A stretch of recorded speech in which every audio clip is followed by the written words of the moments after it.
Save me from my stepfather. The young girl timidly decided to hand the letter to the ambulance paramedic. Natasha is a member of the paramedic squad, responsible for transporting patients to hospitals and providing first aid to patients from the inside of the ambulance before admission to the hospital if in a critical condition.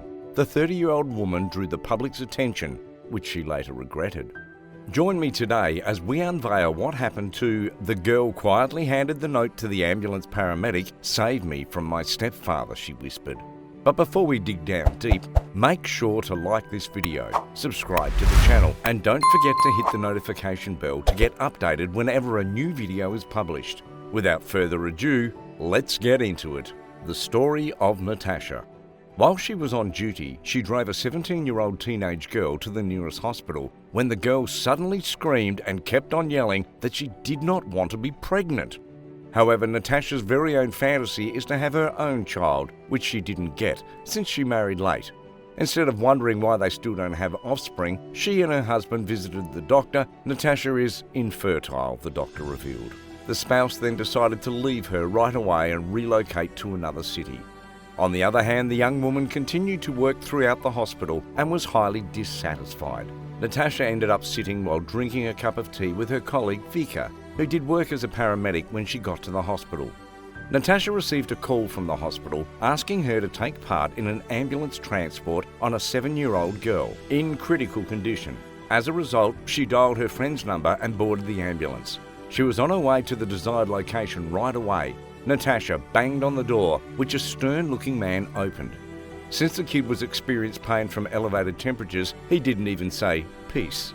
He maestroed in a sharp tone, walked into the room. Natasha entered the room and ended up sitting with the girl, jittery and terrified, as if she would have something to say, but hesitantly, the girl states that her name was Marsha. When Natasha inquired more about if she was feeling any pain, she remained silent. Natasha thought something is not right, since this man in the room seemed unconcerned regarding the girl's status, standing at the bedside table and staring at her. As a result, she continued to examine the girl and noticed bruises on her cheek and different bits of her chest. As a result, she turned to the man and inquired more about the sources of the bruises. The stern-looking guy then responded to her through a loud, voluptuous voice, implying that he was angry, and told her that perhaps the girl was out and about playing football with the kids and that she'd been linked to the kid's bruises while trying to play. Marsha was terrified of that man and refused to cooperate, something that Natasha discovered and decided to tell the father she would indeed give her some painkillers. She suggested that it would be best to take her to the physician to have her examined. The man disagreed, claiming that the girl still wouldn't leave the building, seeing as the child's situation was not life-threatening and that she not required to consult a physician. Natasha then inquired if the man was indeed the girl's father and where the mum was, and for a brief moment, the man was deathly quiet. Confused or what? She left the apartment troubled, and it seems like she cannot shake the feeling that something is wrong. Natasha thought it was the father who did it to the girl, as she saw it in his behaviour. The following day, she went to revisit them, and it was the man that opened the door to her the last time. However, he looked tired and upset. However, she rushed in and told him that she needed to check on the girl's state and started writing a medical certificate. Natasha sat next to the girl, who was still napping in the same position as before, and took her temperature. Natasha went up and told the man if she could get a glass of water, which surprisingly, the father obliged. The moment he left, Marsha took the hand of Natasha and placed a piece of paper, telling her to save her, since her father was planning to eliminate her mother. She pleaded with her not to say anything to the cops, since her father will indeed kill her and her mother if he knows. Then she came to realise the mother was hidden or something. The man is also the one who assaulted the lovely girl. When he observed that her well-being was deteriorating, he called emergency services out of fear of death, which could land him in serious trouble. Natasha decided to pretend to be analysing the girl and sought out the man who gave her pills from the box she had agreed to leave with him to ensure that the girl was healthy. She then went out of the apartment. When she exited that building, she rapidly opened the paper with a location penned on it, an apartment on a Moscow street that led her into a maze. The woman lives in a city that would be about 500 kilometres from Moscow.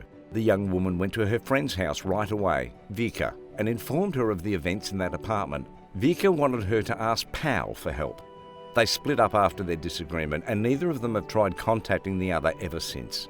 However, in the end, she realised that Natasha had been limited to no choice other than to ride the distant Moscow, since she couldn't give up her career. Powell was delighted to hear Natasha's voice when she called. He attempted to continue his speech with her, but she quickly expressed her desires. She managed to give him the apartment location penned on the piece of paper she received from Marsha, and told him to go there and see whatever was within. Powell drove right over to the apartment, banged on the door, and was greeted by a worker with a vulnerable woman who asked the young individual what he would want from her.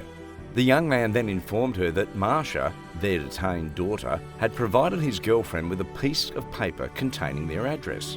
The woman after which broke down in tears and told Powell that somehow this guy is her spouse, as well as that he has been extremely dangerous and therefore would brutally murder her daughter without hesitation. She then stated that she married that guy ever since her business tycoon husband passed away. She adored him. However, it became crystal clear later that she was broke and used her to take all of her funds that he could that her deceased husband had left for her. And when he expended all of her funds on wagering, he went bankrupt and began hitting her and her daughter. Then she'd have to fly to Moscow with her daughter, leaving him behind. On the other hand, Yuri abducted her child and threatened her that he would murder her child if she would not send money for him to waste. He also wanted her not to call the authorities, and if she did, he wouldn't hesitate to kill Marsha. As a result, she was concerned that he would carry out his threats. She would do anything and everything to save her daughter, so she followed everything the man demands to keep Marsha alive. Powell instantly phoned the police and informed them of the situation in the apartment, in which Yuri and the cops set up a trap for the man and apprehended him out the front of his home. Then Natasha rushed into the apartment, hugged little Marsha, and promising her that the beast would never reach her again.